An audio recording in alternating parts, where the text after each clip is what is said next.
రాష్ట్ర వ్యాప్తంగా జర్నలిస్టులపై జరుగుతున్న దాడులను ప్రింట్ ఎలక్ట్రానిక్ మీడియా వర్కింగ్ జర్నలిస్టులు తీవ్రంగా ఖండించారు. పార్వతీపురం మన్యం జిల్లా మక్కువ మండలం ప్రజాశక్తి విలేకరి రామారావు పైన జరిగిన దాడిని ఖండిస్తూ దాడికి పాల్పడ్డ వారిని అరెస్ట్ చేయాలని సోమవారం నంద్యాల జిల్లా కేంద్రంలో ప్రింట్ ఎలక్ట్రానిక్ మీడియాకు చెందిన వర్కింగ్ జర్నలిస్టులు, వీడియో జర్నలిస్టులు అడిషనల్ ఎస్పీ యుగంధర్ బాబును కలిసి వినతి పత్రం సమర్పించారు. ఈ సందర్భంగా జర్నలిస్టులు రామారావు పైన జరిగిన దాడిని అడిషనల్ ఎస్పీ దృష్టికి తీసుకెళ్లారు. ఈ తరహా దాడులే నంద్యాల జిల్లాలో అక్కడక్కడ జరుగుతున్నాయని, దాడుల నియంత్రణకు చర్యలు తీసుకోవాలని జర్నలిస్టులు అడిషనల్ ఎస్పీని కోరారు. ఈ సందర్భంగా జర్నలిస్టులు మాట్లాడుతూ పార్వతీపురం మన్యం జిల్లాలో మక్కువ మండలం ప్రజాశక్తి విలేకరి రామారావు అక్కడ జరుగుతున్న సంఘటనలపైన, అవినీతి అక్రమాలపైన వార్తలు రాసినందుకు స్థానిక మండల టీడీపీ అధ్యక్షుడు వేణుగోపాల్ నాయుడు విలేకరిని పిలిపించి దాడి చేసి మా పైన వార్తలు రాస్తే నిన్ను చంపుతామని బెదిరించారన్నారు. తక్షణమే గల్లా వేణుగోపాల నాయుడుపై కేసు నమోదు చేసి అరెస్టు చేయాలని డిమాండ్ చేశారు. ఒకవైపు ముఖ్యమంత్రి చంద్రబాబు నాయుడు జర్నలిస్టులకు రక్షణ కల్పిస్తామని, జర్నలిస్టులను స్వేచ్ఛగా వార్తలు రాసుకునేలా వాతావరణాన్ని కల్పించాలని, ఎక్కడా కూడా టీడీపీ నాయకులు, కార్యకర్తలు దాడులు చేయొద్దని ఒకవైపు చెప్తుంటే, మరోవైపు స్థానిక నాయకులు, ఎమ్మెల్యేలు జర్నలిస్టులను భయభ్రాంతులకు గురిచేసి వారి ఆత్మస్థైర్యాన్ని దెబ్బతీస్తున్నారని ఆవేదన వ్యక్తం చేశారు. ఇప్పటికైనా జర్నలిస్టులపై దాడులు చేయడం మానుకోవాలని, స్వేచ్ఛగా నిర్భయంగా వార్తలు రాసుకునేలా జర్నలిస్టులకు అవకాశం కల్పించాలని, జర్నలిస్టుల రక్షణ కోసం దాడుల నియంత్రణ కమిటీని ఏర్పాటు చేయాలని జర్నలిస్టులు కోరారు. జర్నలిస్టులు మౌలాలి, చెల్లామధు, చంటి, ప్రదీప్, కుమార్, శరత్, సురేష్, విజయ్, శివరం, గణేష్, రఘు, అరుణ్, రాజశేఖర్ రెడ్డి, జాషువా బాబు, ఎం రాజు, ప్రియాంక, లక్ష్మి, అల్లబకాస్ తదితరులు పాల్గొన్నారు.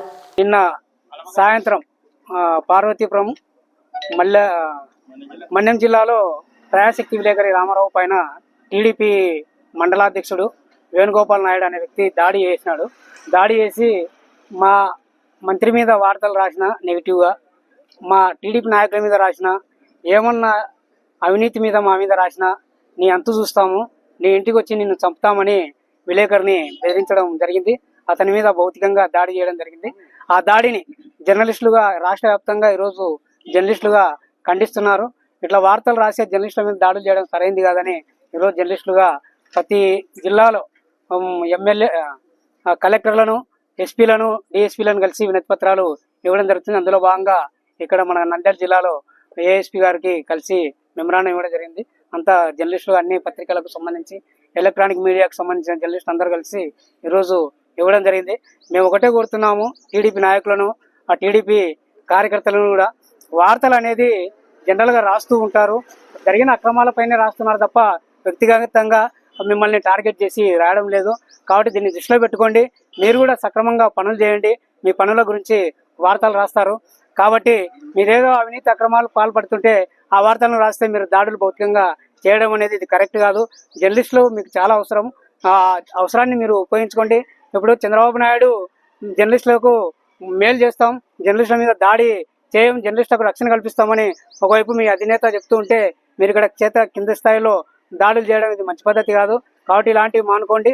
మన జిల్లాలో కూడా మొన్న శ్రీశైలం నియోజకవర్గం ఏరియాలో కొత్తపల్లిలో కూడా ఓ జర్నలిస్ట్ మీద, వార్తా విలేకరి మీద ఇట్లా వ్యక్తి లోకల్ నాయకులు దాడి చేయడం జరిగింది. ఇట్లా ప్రతి చోట దాడులు జరుగుతున్నాయి. భయపడియొద్దండి, స్వేచ్ఛగా వార్తలు రాయనించండి. స్వేచ్ఛగా సమాజానికి జర్నలిస్టులు ఉపయోగపడేలా చేయాలని మేము కోరుకుంటున్నాం. కాబట్టి ఎవరైతే దాడి చేసినారో ఆ దాడి చేసిన వ్యక్తి పైన చర్యలు తీసుకోవాలా, అతన్ని కఠినంగా శిక్షించాలని మేము జర్నలిస్టులుగా కోరుతున్నాం. నా పేరు మౌలాలి, ఆంధ్ర ప్రజాశక్తి స్టాఫ్ రిపోర్టర్. మన్యం జిల్లాలో వచ్చేసి విలేకరులపైన దాడులు చేయడం జరిగింది. ఆ విలేకరులపైన ప్రత్యేకంగా దాడి చేయడం అనేది ఇది అవమానంగా ఫీల్ అవుతా ఉన్నామండి. విలేకరులను ఎప్పటికీ దాడి చేయొద్దండి దయచేసి. ఎక్కడ కూడా ఏదైనా వార్త, తప్పుడు వార్త ఏదైనా రాస్తే దానిపై మీరు చట్టపరంగా మీరు ముందుకు పోవచ్చు. కానీ అధికారం మా చేతుల్లో ఉంది అని చెప్పేసి విలేకరులు జరగకపోతే, విలేకరులంతా ఒకటైతే చాలా కష్టంగా మా పరిస్థితి జరుగుతుంది. విలేకరి వార్తలు రాయకపోతే అవినీతి బయటికి రాదు. అవినీతి పైన ఏదైనా మనం వార్తలు రాయగలిగితే దాన్ని ముందుకు తీసుకెళ్లి ప్రజలకు మేలు చేయడం జరుగుతుంది.